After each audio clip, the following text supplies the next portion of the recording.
Keeping venomous reptiles is an unforgiving hobby, requiring proper training and lots of experience. One simple mistake can be the difference between life and death. Remember, the most venomous snake in the world is the one that just bit you. There are no venomous snakes with training wheels. Just because you see viperkeeper handle snakes a certain way does not mean you should try it too. Going live. Hey, bud.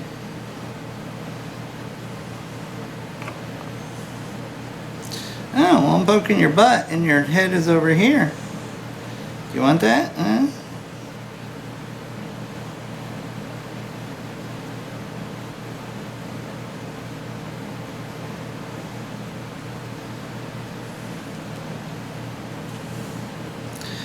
Come on.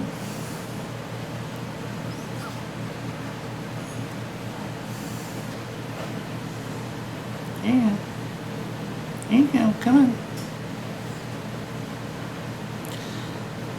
Congo water cobras are very shy. There you go. Come on. You got the idea there. Come on. Come on.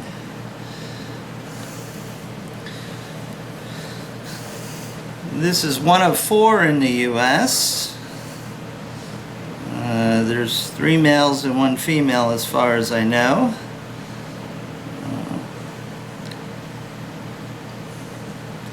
I brought this species in 2007 for the first time, and it was a bit, or no, it was 2008, sorry. It was quite a fiasco because my first attempt I got ripped off by a so-called exporter over there, and then I got a guy that I could deal with to some degree, but the quality of the animals he sent over were basically roadkill quality. Out of 28 water cobras that I brought in, only 2 survived. They were just god-awful sick. All sorts of, not to mention all the normal internal parasites, but we also had all sorts of skin conditions and stuff like that. Go on, bud. So it was not a real good import. Actually, if you calculate what it costs per animal, these are some very expensive rare snakes.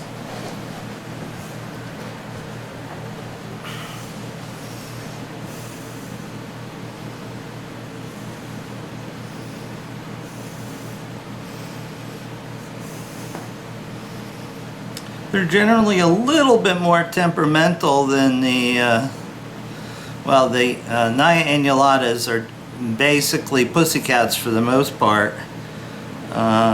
These guys can be a little testy, but certainly not as testy as some cobras from Africa.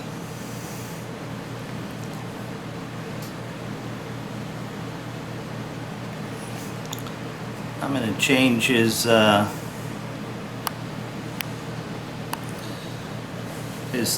and substrate.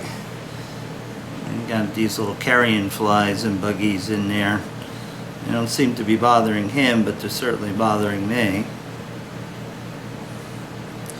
He's a very good little feeder. He's captive hatched by a friend in Europe.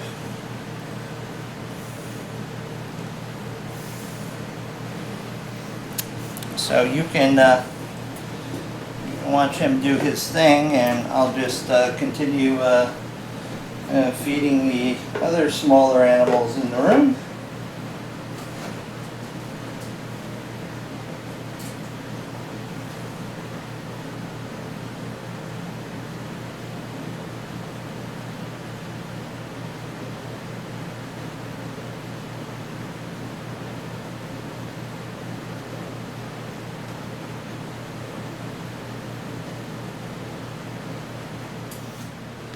Well, this should be interesting. It's Mr. Mugen and he's not in a very good mood, but he needs his quarters cleaned up. He has lots of poo in there.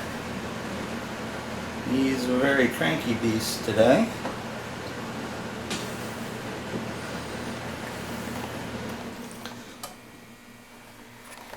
Let's see, how do I want to do this? You know, there is no good way to move a Bothrops, but I think what we'll do is we'll put Mr. Mugen on the table here. Slide the new bin into place and then move Mr. Mugen. Here you go, bud. Come on. Oh, I can see that you're ready for a bigger cage, huh? Yeah, come on. Come on, you're okay. You're okay. You want a drink of water, huh? You want a drink of water? There you go. That's a good boy. That's a good guy.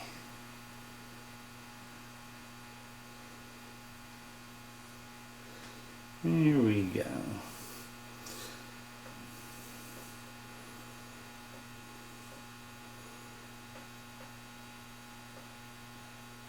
Oh, it's a good Muji. Mr. Muji.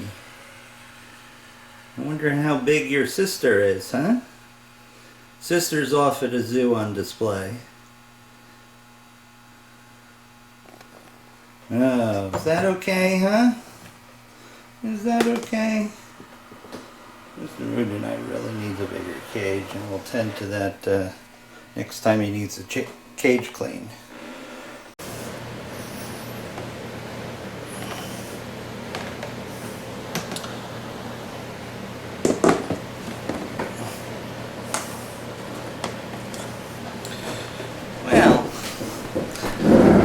See this highly toxic worm here on the tabletop. It's not out here for fun. It's out here because it needs to be stuffed. And this is a Echis coloratus, one of the 2 babies that were born here recently. I know that it's fairly zoomed out, but I want you to have an overview. Hi. Echis is certainly one of the most toxic snakes on the planet for humans, and this size is no exception. They will hurt you if they bite you. Now, unfortunately, they're not eating, and this feisty little booger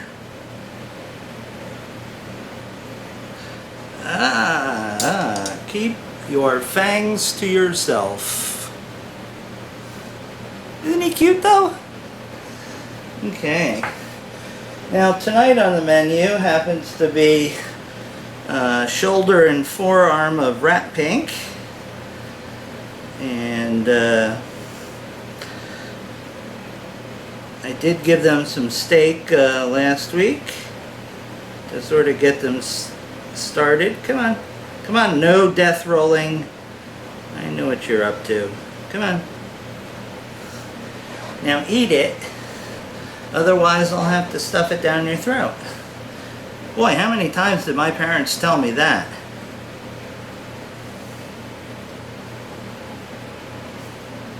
Now come on. Let's be reasonable about this. The only way you're not going to eat that is if you bite me in the process.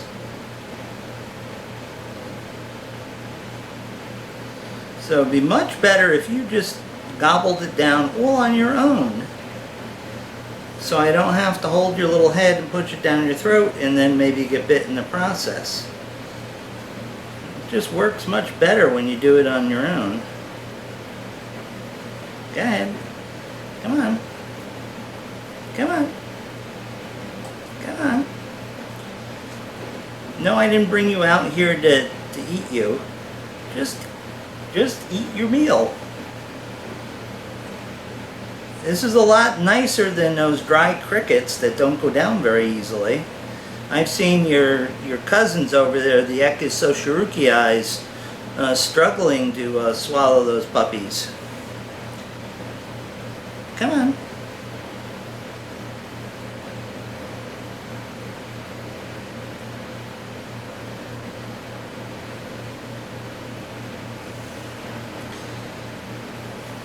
Yes, I moved back. I want you to feel comfortable enough to say, okay, he's not on me. I can maybe chance this and eat it. So my weapon systems are back online. Come on. Let's not spit it out. It's good stuff.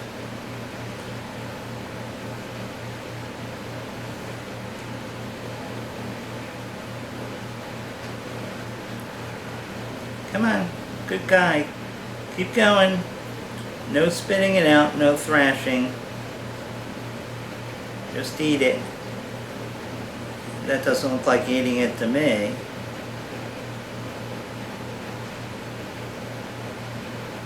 That looks like, I want it out of my throat now.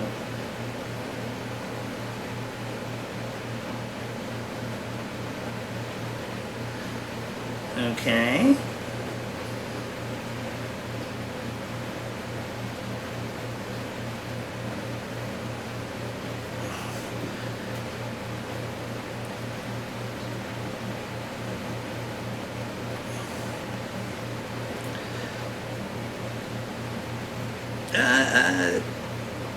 You're not allowed to swing that head around. I know the toenails don't tickle going down your gullet. I'm sorry, but that's the way it goes. I'm just trying not to stab your little gut. Stop! It's this part that when they get their body in the way and you can't see where the pointy end exactly is, that's when it gets really tricky and dangerous, because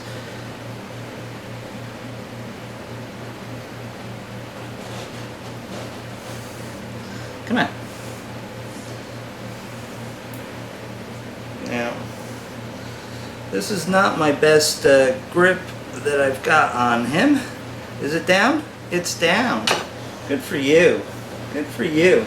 Yes, I'm still holding your head, even though it's down. You know why? Because here comes number 2. Here comes a foot. Hey, we have a foot and mouth disease here. There we go. There we go. Look, one went down, the second one could go down just as well. I'm sorry, it's rude, but you have to eat. There you go. Come here. Your sibling did okay. How about you? Huh? How about you? You want to eat that? You gonna eat that all by yourself, huh? Yeah, right. And I'm gonna win the lottery too. Okay. They're a bit dehydrated. Oh, you think they don't like being force-fed? You should see them when you put water on them. It's worse than a cat throwing a cat in a tub. Come on. Come on, open your nasty little mouth. There you go.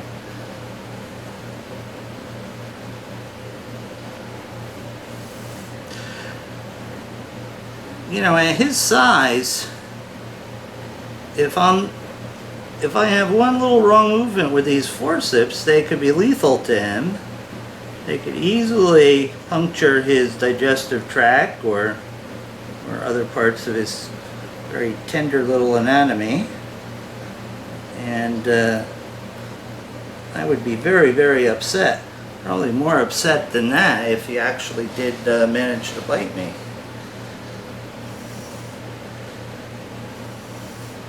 Yeah, you're really thin, aren't you, huh? Yeah, I don't want to have to face your mother and explain to her that you guys starved to death.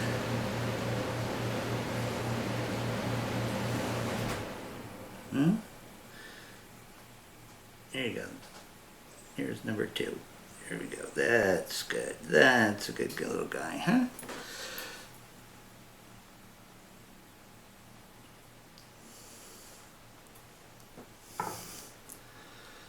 Okay. And you look like a little girl, huh? There you go. I know you're pissy now. I'm going to put you in your cage and in your tub. And that will be the end of that. Yeah, I know you see the food way over here, but get back in your cage. You're not going to get it way out here. Go on.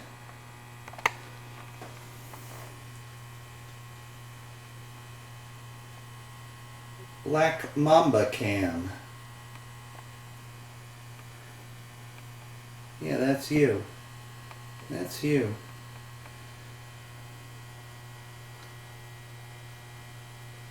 That's right. Go back to your cage. And I'm a good meter away from the entrance of the cage because she probably still has a bit more reach left into her. And I want to make sure that I am not in her reach. Yes, I know you saw that, didn't you? I was trying to sneak the mouse behind her. Go on, you go back in your cage and I'll give you your treat. Let me go around to this side and see if I can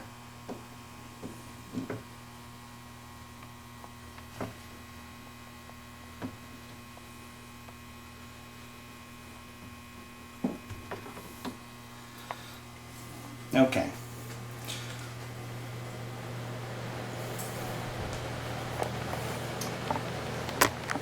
Now, young lady, you're going to cooperate, huh?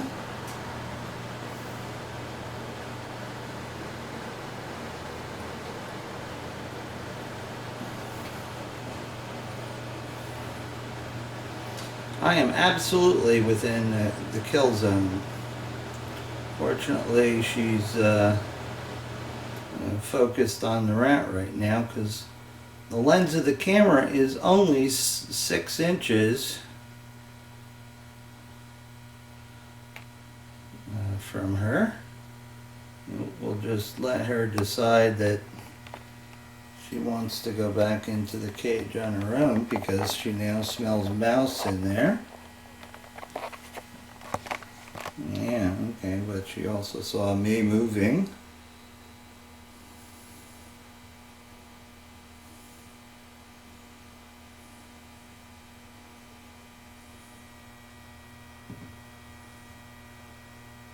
How's that for a close-up of a black mamba? Good.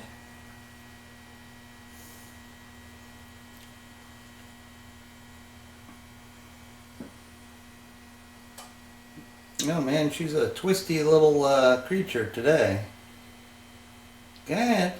Yes, I know the outer room smells like mouse too, but go eat your mouse. Go on. Go on. There you go. There's your mouse.